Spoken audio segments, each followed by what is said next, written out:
šodien sociālā sleja ir tikai informatīvs rīks, bet cilvēkiem trūkst komunikācijas, dzīves, lai varētu parunāties. Un šis ir, lai mēs varētu veidot sarunas. Es mazliet par to organizatorisko pusi. Ko mēs šobrīd darīsim? Tas plāns mums ir rožām vienkārši. Mēs iepriecināsim jūs ar mūziku. To jūs pēc dzirdēsiet, kad būs. Pēc tam mēs tā kā uzaicināsim. Mums ir mīļš, vecs brālis. Vecs viņu nevar saukt, viņš ir garā vienmēr jauns, bet pēc gadiem vecs ar to ķermenis. Viņam ir vecs, bet garā viņš ir jauns. Un mēs ar jūsu atļauju uzaicināsim viņu, lai viņš izsaka vai aizlūdz par jums, ja izlūdz Dievam svētības par jums. Un tad, kad tas būs noticis, tad mēs visi, kas esam sanākuši, jūs ievērojat tur tāds uzrakstīši. Ka mēs varētu tā, pirms mēs ķeramies pie otras, vēl svarīgākas sadaļas, ka mēs varētu kopēji nobildēties. Tāpēc lūdzu neizklīstiet pēc tam, kad izskanēs pēdējā dziesma, ka jūs būsiet saņēmuši svētības vārdus, tad mēs visi organizēti iziesim ārā, mēs tur nobildēsimies, un tad ir tā saruna daļa. Tad mēs atgriezīsimies šajā teltī vai šeit, kur nu kurš vēlēsies, un mēs varēsim sarunāties, iepazīties savā starpā, kaimiņi atrast kaimiņu mājas, viesi, kas mums arī nav šie kaimiņi, varēs arī parunāties ar mūsu kaimiņiem savukārt. Un tad tā, kā saka, līdz pēdējiem apmeklētājiem. Bet mums nav limitēts laiks, tā kā pēc tam jūs varat uzturēties, cik ilgi jūs vēlēsties, bet šī tā saviestā oficiālā daļa, ja to tā saukt, tā neilgs pārāk ilgi, tad nebūsim nogurdinoši. Pagājušajā gadā mēs mazliet pārķērām strīpu, bet šogad mēs būsim kompaktāki. Vēl pie praktiskajām norādēm. Tie, kuri ir pirmo reizi, ja jums vajadzīgas ir labierīcības, tad tur, kur bija ieejas vārti, ja nākat ar seju ja tagad ejot ārā, kreisajā pusē ir labierīcības, mēģinam sadalīt, jo tā mājiņa ir viena, un negribas, un puikām vienkāršāk, bet vienkārši tā ir tā praktiskā puse. Un, šajā brīdī es varētu šo pasākumu pasludināt par atklātu. Es domāju, ka vēl kāds ieradīsies, bet nejutīsimies traucēti, un izbaudīsim šo muziku, kuru mēs esam labprātīgi jums sagatavojuši. Baudīsim.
Tas kungs ir mans gans, man netrūks nemiega.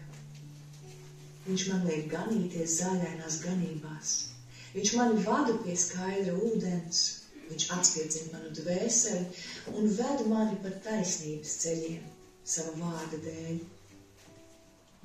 Iepšu es arī staigāju tumšā ielajā, taču ļaunumu nebīstos, jo tu esi pie manis. Tava gana vēzda un tavs gana zīzlis mani iepriecina.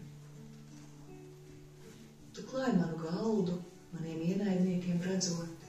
Tu svaidi ar eļļu manu galvu. Mans kauss ir piepildīts pilns līdz malai. Tiešām, labums un žēlastība mani pavadīs visu manu mūžu, un es palikšu tā kunga namā vienmēr.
Sevi kā bērnu. Es nezinu, manam dēlam ir 3 gadi, droši vien vairāk, 5, 7. Un man bija tā bērnu loģika. Ja ir glezna, noteikti ir glaznotājs. Ja manā priekšā ir pica vai kāds cits garšīgs ēdiens, noteikti ir vārds. tādu skaistu māju. Šeit arī skaisti iekārtots noteikti ir saimnieks, ir celtnieki, ir arhitekti. Es atceros tā, raugoties uz šo skaisto pasauli, tik sarežģīti tā uzbūvēt, tā sakārtot. Domāju, noteikti ir jābūt autoram. Ak, lūdzu, nestāstiet man, ka tas viss ir radies pats no sevis. Nekas nerodas pats no sevis. Jā, kā bērns, cik viens ir atceros. Raugoties naktī zvaigznēs, man bija šis jautājums, vai ir kāds aiz zvaigznēm un kam pieder zvaigznes. Tad es vēl nezināju.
Tomēr katru dienu brīdi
Mīlēsim cits citu, jo mīlestība ir no Dieva.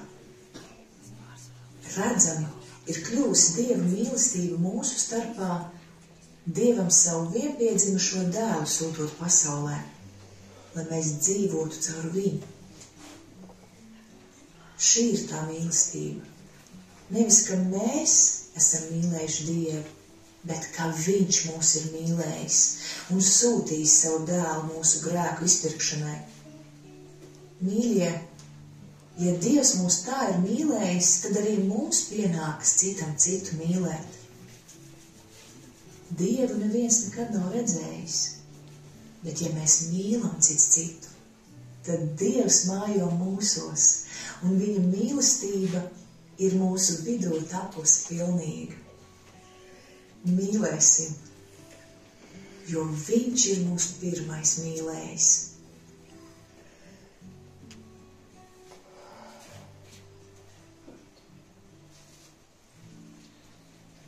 Mēs nodziedāsim jums dziesmu tagad, kas liek daudz skatīties pāri visam tam, kas šodien notiek pasaulē, un ar to jau nav visa tā dzīve.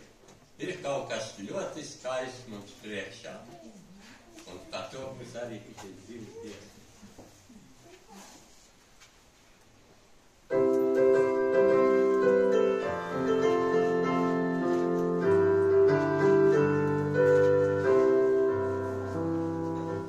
Pāri dzīves bangām ir zeme laimīgā, Dieva dēla spožums uz sirds virzina, ceļa vārā dvēsele ilgojas tur kur, un Kristās vājās būt. Gaiša dzimtenē, es pēc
Holy God.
Teici to kungu, man dvēsele, un viss, kas manī, viņa svēto vārdu.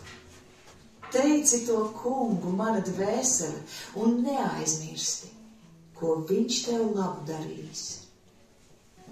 Slavējiet līdz ar mani, tā kunga godu, kopā teiksim viņa augsto vārdu. Es meklēju to kungu, un viņš man atbildēja. Viņš mani izglāba no visām manām izbailēm.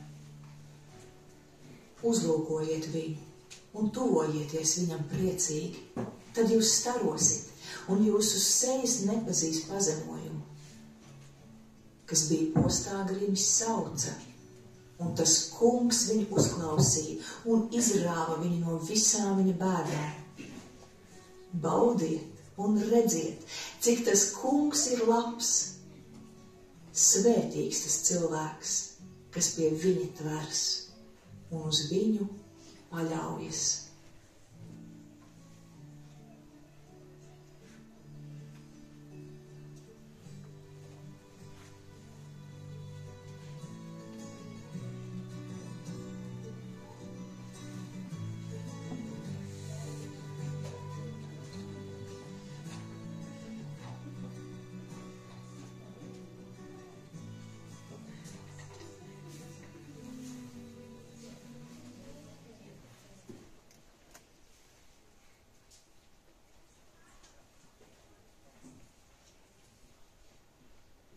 Dziesmā, lai jūs saprastu, kāpēc tādi vārdi, tos jūs dzirdēsiet.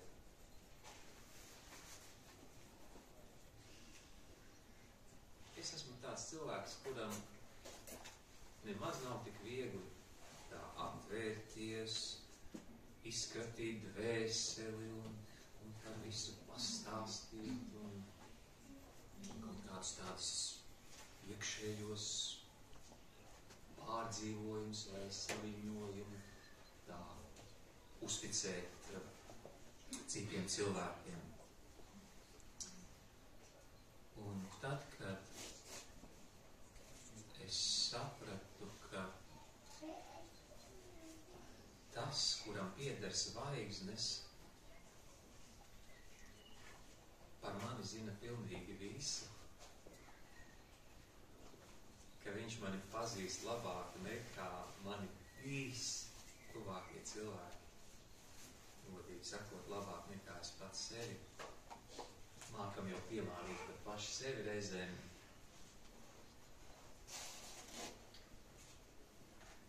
Bez konkurences. Viņš kļūst par visu.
Ir tāds labs vārdiņš. Man pirms nedēļas sanāca iespēja paviesoties Īslandē uz dažām dienām. Un es biju pārsteigts, ka tur vietējie tur prasīja par tām valodām kaut kādiem vārdiem. Un viņi teica, ka viņu valodā nesot vārda lūdzu. Nu, tie mums tā bija lūdzu, paldies. Ka viņiem tādu vārdu nav. Un tad mēs arī Gauņu pārstāvu teicām, tie ir svarīgi vārdiņi, mēs pat bērniem sakām, ka tie ir burvju vārdiņi, ja tu kādu burvju vārdiņu pateici vai nepateici, un tas ir ļoti svarīgi. Paldies. Un ir jau patīkami, ja pasaka paldies. Arī, kad mašīna tā pabrauc tev priekšā un te palaid, varbūt ir jau jauki. Kad nomirko tur divas lampiņas vai ne, paldies, jā. Ka kāds tavu darbiņu novērtē un protams, būtu ļoti jauki, ja arī bez tā paldies mēs darītu to labāko. Un es domāju, cik abrīnojama ir Dieva laipnība.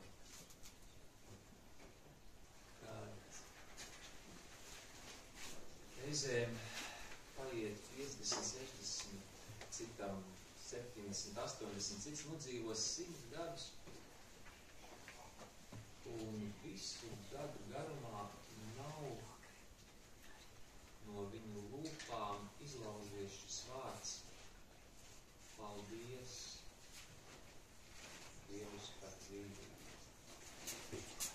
Domāju, 100 gadus tā ir baudīta un lietota un izpriecāta. Un kaut kā nav sanācis šis vārds. Un nākamā dziesma, kas ir ļoti pazīstama dziesmu sabiedrībā, Mazu brīdi. Tur ir šis stāsts, jā, ka pirms cilvēki ir modušies, pirms kāds to pamana, tās Dieva rūpes ir tajā pasaulē. Ļoti skaists dziesma, Jāņa Lūsēnam un nekļūtos Leonītam Breikšam vārdiem.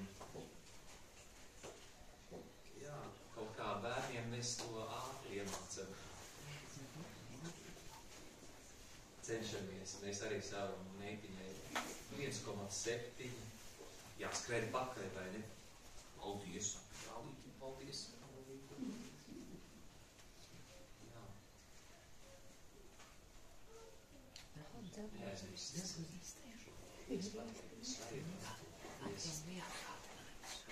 Jo es tā par sevi spriežot saprotu, ka neviens vēl joprojām man uzdāvinājis neko lielāku par dzīvību.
Pasaulē tik viegli kļūt.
Tas kungs ir mans gaišums un mana pestīšana. No kā man bīties? Tas kungs ir manas dzīves patvērums, no kāda man baiļoties. Es esmu pilns paļāvības, jo redzu tā kunga laipnību dzīvo zemē. Esi droša un stipra mana sirds un gaidi uz to kungu. Domā uz to kungu visos savos ceļos, tad viņš darīs līdzenas tavas tekas. Bet cerības devējs Dievs, lai piepilda jūs ar visu prieku un mieru ticībā, lai jūs kļūtu bagāti cerībā, svētā gara spēkā.